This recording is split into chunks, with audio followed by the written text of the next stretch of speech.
back to my channel. Black girl white coat was good. It's been a minute. How you doing? How you leaving? Was good. I'm back, y'all.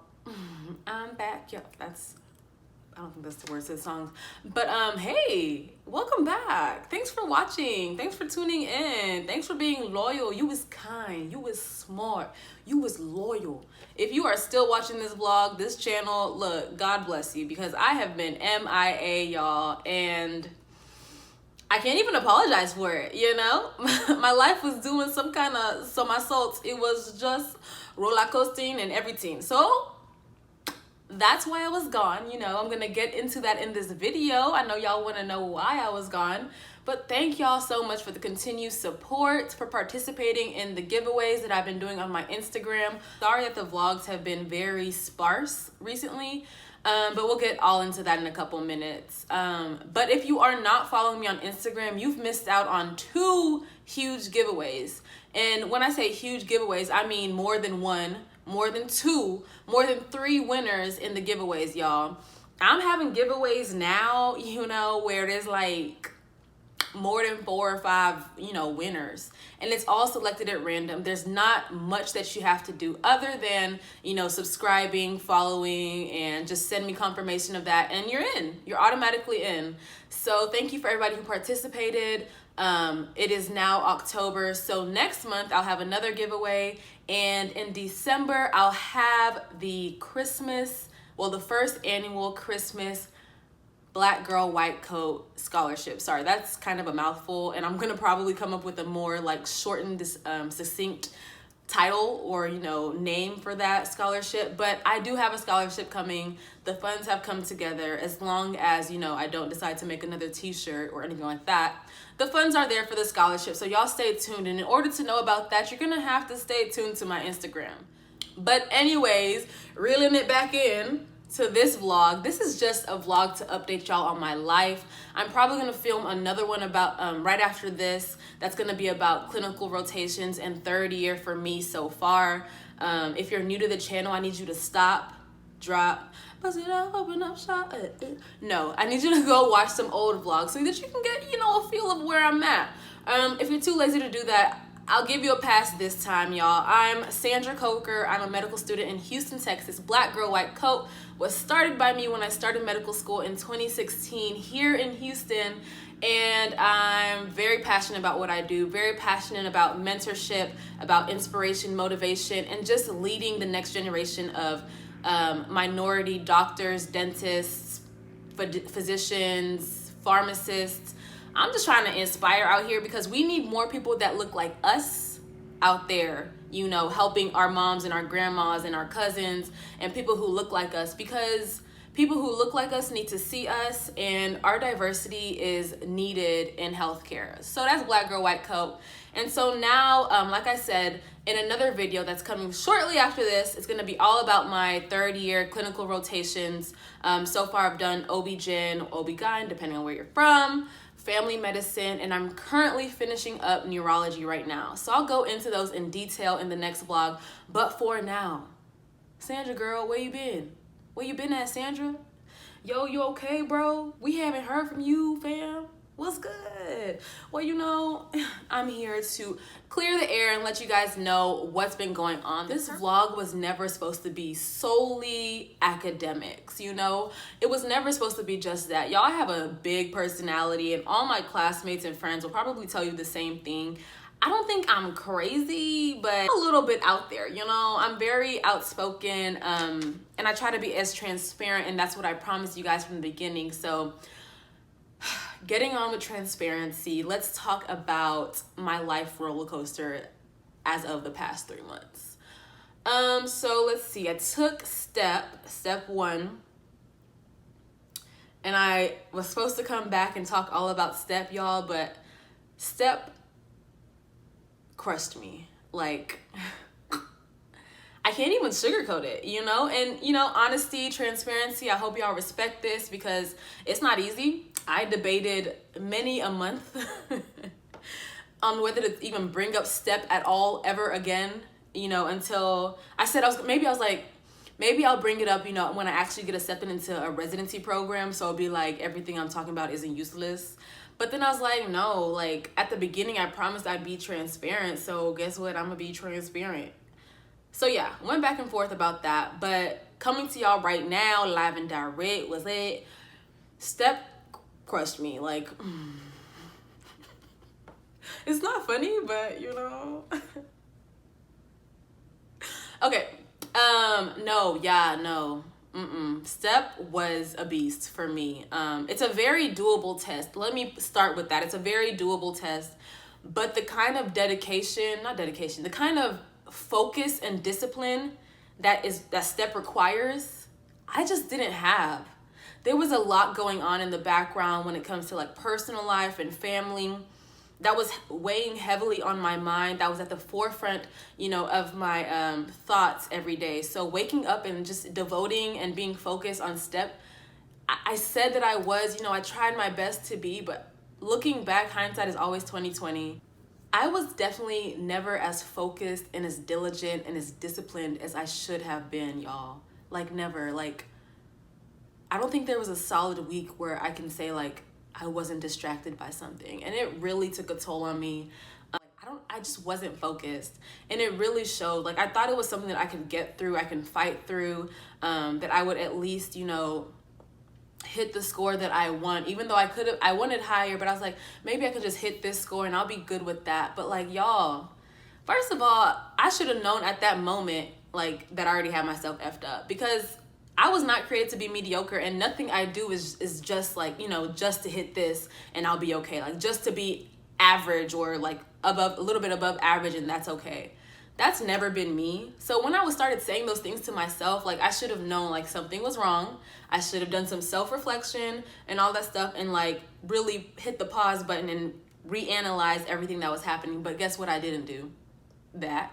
Like I did not take my own advice. And if I would have just done like some serious self-reflection in the time of my step setting, I feel like things would have gotten a lot different, and I would have caught myself before I was just so far gone. Glory be to God that I passed, right? Because it is, there are stories of medical students who have failed step one and who are still successful doctors today. So I know that it's not something that's like world ending, life ending, whatever. But step one, getting a good grade on step one, well above average, is a very major key into securing that residency spot that you're gonna want in fourth year. So the fact that I didn't get the score that I targeted for myself was a huge letdown. It tore me down, broke me down. I felt stupid, to be quite frank. I know it's kind of irrational, kind of like, Sandra, you gotta chill, like you're blowing it out of proportion. You passed, and you know, some people don't even pass. Yeah, I don't really compare myself to some people. I compare myself to the standards that I set for myself, and I have high standards for myself. And for some reason, during step, I was okay with being mediocre, and like, that's not me. I was super disappointed, y'all.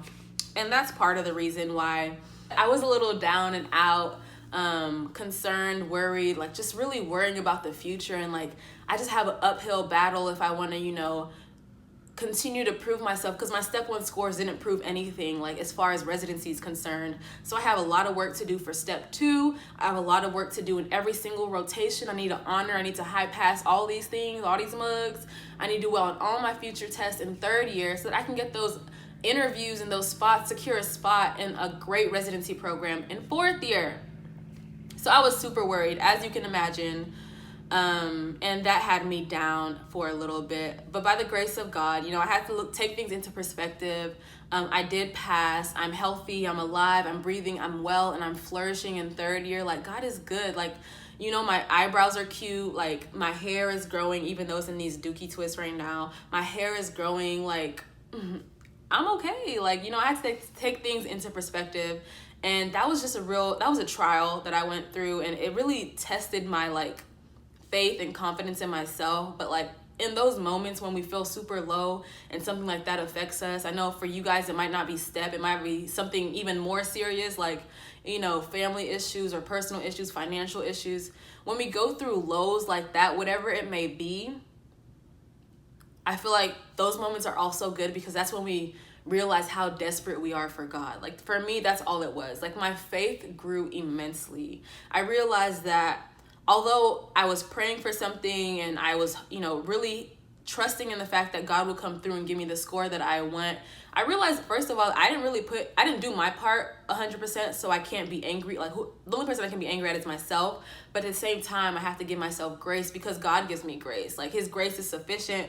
I'm all good. He still says I'm a masterpiece. There's nowhere in, in his word or in his promise for me where it says, if you don't, get that score on step, then I'm going to stop loving you, or you're going to stop being a masterpiece, or you're going to stop being perfect. Like, he still says I'm perfect. So I'm perfect. And things are still going to work out. I still have the dream, I'm still going for it. And it's still possible, still definitely possible. So step was one of the things that had me going like, Astroworld in this mug. But also, other than that, if you follow me on my personal page, maybe you noticed, maybe you didn't. I don't really care. Don't talk about it that much. And that's one thing that I said I would never bring to the vlog was my relationship. But you guys met Kenny like at the very, very, very way beginning, like the second, third video in this vlog. And yeah, that was my boyfriend. Was as in like past tense. So we are no longer together. No, but for real, we're no longer together. This is so awkward. I'm not this kind of YouTuber or vlogger, so yeah. But transparency, right? Reasons why I was down and out and a little bit sad and, separated and distant from all things Black Girl White Coat. This definitely played a huge role in that. Nothing like terrible happened where like we were angry at each other or fighting. It was a pretty cool, calm, and collected breakup. It's just something that we decided to, give each other a little bit of space. I'm not sure what the future holds, but I'm open to anything God has for me. But we did end our relationship, and that, I don't know if you guys remember, it was a long distance relationship because he plays professional basketball overseas. And over the summer before he went back and before I started rotations, or after my first rotation, we decided to call it quits right there. So again, yeah, that brought with it a lot of stress, a lot of like loneliness, isolation, like just being down. Like y'all know how, some of y'all know how it is, I guess, to like end something that's so big. Like after almost 4 years of, being with my best friend, like for us to like just give each other space and like just back out of each other's lives slowly, that was kind of rough for me. And it was like at the tail end of my step 1 funk. So I'm like just starting to feel better, and then like I come to this realization that I gotta do what I gotta do, that life is taking me in this direction, and I need to grow this way. And then I had to end the relationship with Kenny, and then I'm like, dang, I'm back into another funk, back into another low, another trial, another tribulation. Y'all, I was stressed, okay? And the thing about me is that like I'm always so cheerful. Okay, I'm really not always so cheerful. I'm pretty good at acting. So I always act cheerful. I always act like everything is good. And I'm definitely not one to ask for help or to, admit to somebody else, even my closest friends, that, I'm hurting, that I'm struggling. I'm not that kind of person. I'm the kind of person that wants to help everybody else. I want to talk to you about your problems. Let's see how we can take it on. Let's see what we can do. How can I help you? How can I pray for you? Like, that's me. I don't really go out to people and be like, y'all, I'm struggling. But honestly, this breakup and this huge life transition that I've had to make has made me realize that it's okay to go to my closest friends and, tell them that I'm hurting, tell them that it's a struggle, and be honest with them and be transparent. So yeah, it's been, I keep calling it transition, and that's exactly what it feels like. I feel like I've just been in a transition phase of life, and you could have never told me this would have been my mid 2018 or third quarter 2018 crisis, but it was. Never thought it would happen to me. Never thought I'd be the one. Thought that everything was gonna go as I planned, but you know how stupid we are when we say things are gonna go according to our plans, like as if we somebody or something. Things didn't go according to my plans, but I'm coming to terms with it, or I have come to terms with it. I've accepted everything that God has planned for me. Yeah, I'm over the hump. I've gotten through this transition phase. I'm growing on my own. I'm learning new things about myself. I'm learning about, what it takes to be successful in my academic life and also in my personal, emotional relationship life. So everything is pretty much back to being Gucci. Like I said, these low moments, these trials have brought me so much closer to God, and y'all know how important that is to me, and I'm really thankful for that. This is a kind of sad vlog, but I promise, like, I'm not sad right now. Just kidding, I'm not. This was just a life update vlog, and just to give you guys a little peek into my life, you know, what's been going on, why I've been distant, why I've been gone from Black Girl White Coat as far as vlogging goes. And like I said, this vlog is never only going to be about academics. If this vlog was only about academics, I would die, because that's not me. I don't only think about school. Maybe that's my problem. I don't know. But I'll always be transparent with y'all. If y'all have any questions, comments, concerns, need for advice, tips, or whatever, y'all know my email is always down below. Y'all know my website is always open. Y'all know my DMs stay open. So yeah, y'all follow me, y'all message me, keep in contact with me, and I'm so happy to share, you know, what I can share with you guys. If anything in my situation will help you guys, I'm so here for it. I'm down for it. Y'all stay tuned. Y'all follow me on Instagram and hit me up.